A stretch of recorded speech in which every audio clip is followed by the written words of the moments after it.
Did you know that losing even a small amount of weight can improve your health? Obesity expert Dr. Deborah Horn joins us tonight to talk about how we can reach a healthier weight and why it matters. Welcome to My Weight Live, everyone. We're so lucky to have Dr. Horn here with us tonight talking about weight and health. Before we get started though, tell me in the comments where you're watching from and what's on your mind. Dr. Horn, thanks so much for joining us tonight. Thank you for inviting me, Ansley. So the research makes it clear that there's a connection between weight and health. Talk about some of the health conditions that are associated with obesity and excess weight. We now understand that there are 236 diseases or adverse health outcomes associated with obesity, and we can add one more to the list in the last 2 years, which is COVID, 237. And I think a lot of people don't understand how closely their weight is related to many things in their everyday life. Some common diseases are diabetes, high blood pressure, high cholesterol, things also like arthritis and asthma related to obesity and worsened by obesity. So you mentioned cardiovascular or heart issues as something that's associated with obesity. How can obesity or excess weight put us at higher risk for things like a heart attack or stroke? It's interesting, the physiology behind obesity puts stress on systems related to heart disease. For example, we have a higher likelihood of insulin resistance and inflammation associated with obesity. Those two issues combined contribute to heart disease because they start to lead to some of the plaques that we see that develop when we see heart disease in individuals. But it's not just classic heart disease. We also see an increase in the risk of heart failure. And part of that is because of the way that we can put fat down inside of our heart, in the myocardium. This affects how the heart functions and how we manage fluid inside of our bodies. So those two sides of the coin together put us at some pretty dramatic increased risk of cardiovascular disease. It's interesting that when we look at, it's a little bit older data, but individuals who, in the Global Burden of Disease Project, so they look at diseases across the globe and how that affects the impact of people's lives. There were about 4 million individuals whose higher BMI led to their death, and 2/3 of those deaths were related to cardiovascular disease. So you can see how closely related the two diseases can be. So let's talk about the good news. Can reaching a healthier weight prevent some of these complications? I love talking about that. And it's not just heart disease, it's really all the 237 that we talked about. And what's interesting is it's a little different for each disease. We see some diseases like blood pressure and diabetes respond with a very small amount of weight loss, like 5% of total body weight, which isn't a large amount of weight. If you weigh 300 pounds, that might be just losing 15 pounds can start to lower your risk. Then we see when it comes to more frank cardiovascular disease, trials like the Look Ahead trial that looked at individuals with diabetes and tried to see, as we tried to lower their weight, did that lower their risk of cardiovascular disease? If an individual lost at least 10% of their total body weight, they lowered their risk of a heart attack, a stroke, or a major cardiovascular event by about 21%. So even that small amount of weight, so if you weigh 300 pounds, maybe 30-pound weight loss, can really lower your risk of heart disease over the long run. Ah, so that's great news. So many more questions for you, but first we're going to do our trivia question. Okay. Folks, if you answer tonight's question, you will get a fun PDF with 20 tips for better health. This includes everything from exercise to getting the medical care you need. And you will get those tips for free if you answer tonight's question, which is, true or false, obesity is associated with over 200 health conditions.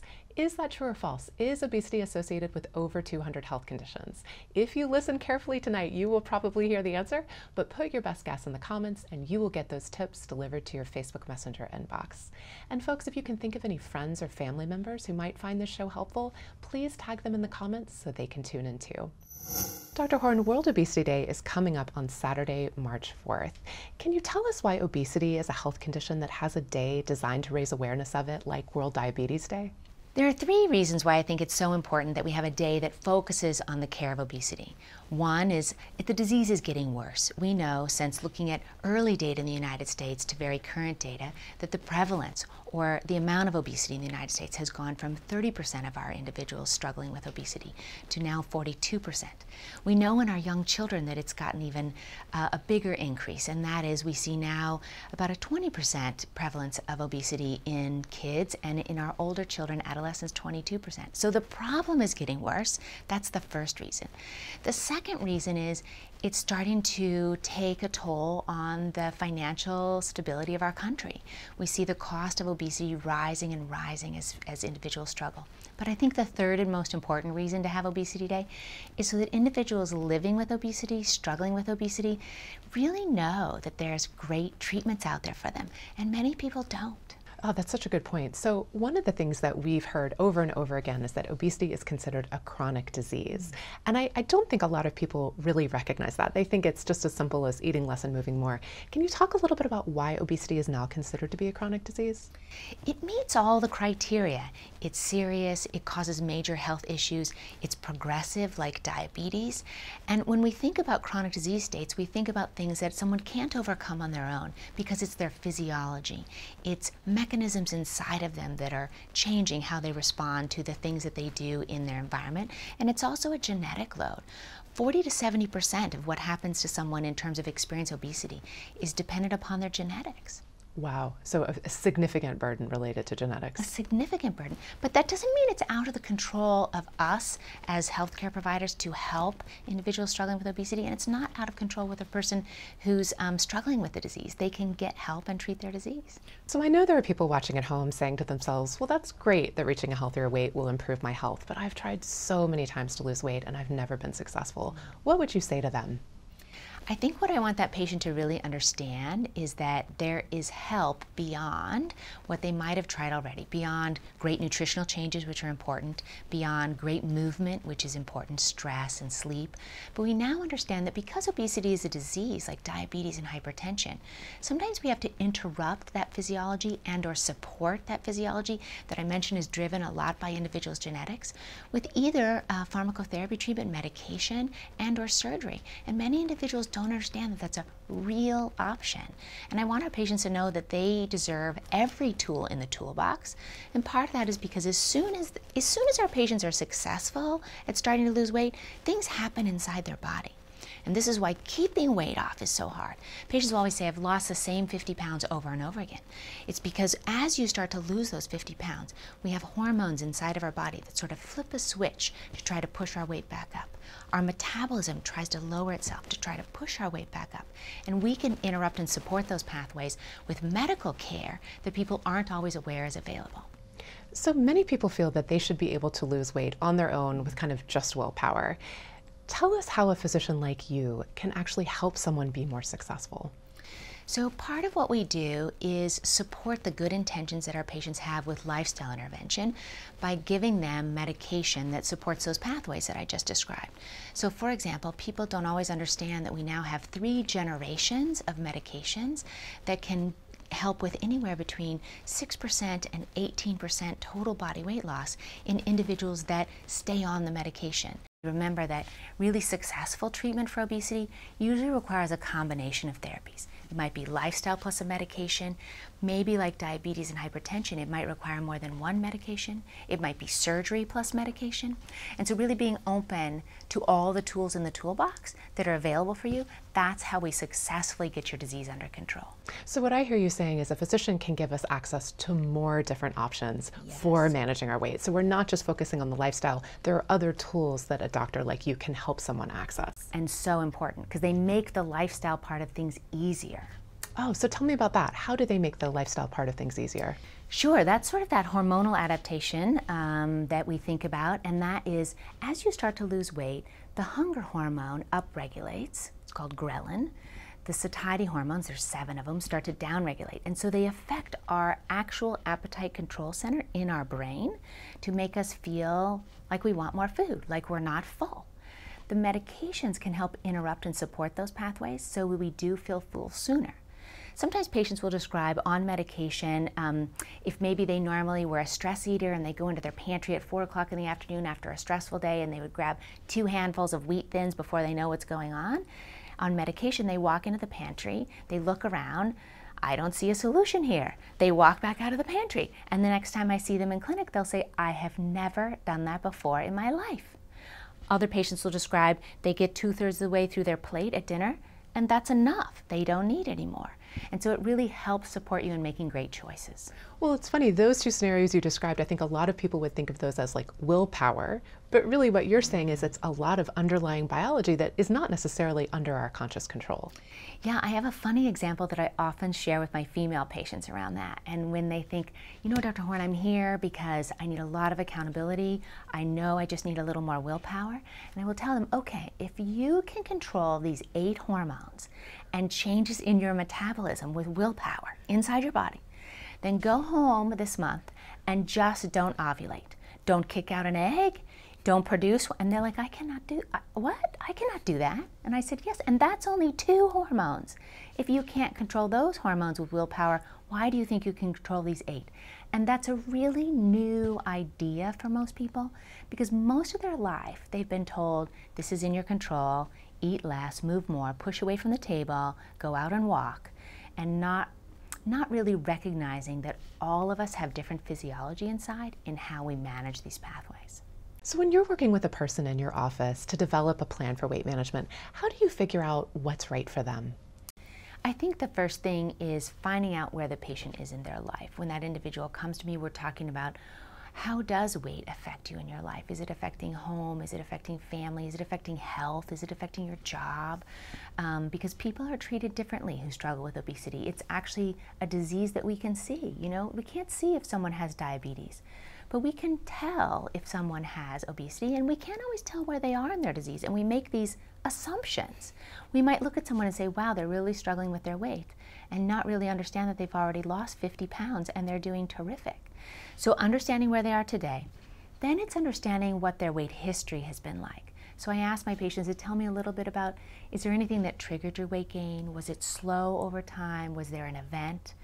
And then it really becomes about identifying what are they open to exploring in terms of tools in the toolbox, and then it's shared decision making. So together we decide what works in your life, what do you want to try, what can we get started today. In case you're just joining us, we're here with weight expert Dr. Deborah Horn, talking about how our weight can impact our health and what we can do to reach a healthier weight on a very special World Obesity Day episode. And we're giving away a fun PDF with 20 tips for better health if you answer tonight's trivia question, which is, true or false, obesity is associated with over 200 health conditions. Is that true or false? Is obesity associated with over 200 health conditions? Put your best guess in the comments and you will get those tips delivered to your Facebook Messenger inbox. And don't forget, World Obesity Day is Saturday, March 4th. There are a lot of exciting things happening on Saturday to raise awareness of obesity as a chronic disease. We'll put a link in the comments to a page where you can see everything that's going on. Dr. Horn, why is it important for folks to focus on reaching a healthier weight now? We know in other chronic diseases like diabetes, seeking treatment early makes a difference. Is it the same for obesity? It's the same, and I think it's the same for 2 main reasons. One, with obesity, getting control of your disease now will help prevent so many of these other co-associated diseases that we see. Oftentimes we'll see individuals with obesity who don't have any signs of diabetes yet or hypertension yet, but we now see some modeling that shows us that over time we will likely develop these diseases like cardiovascular disease. So early treatment can start to prevent those.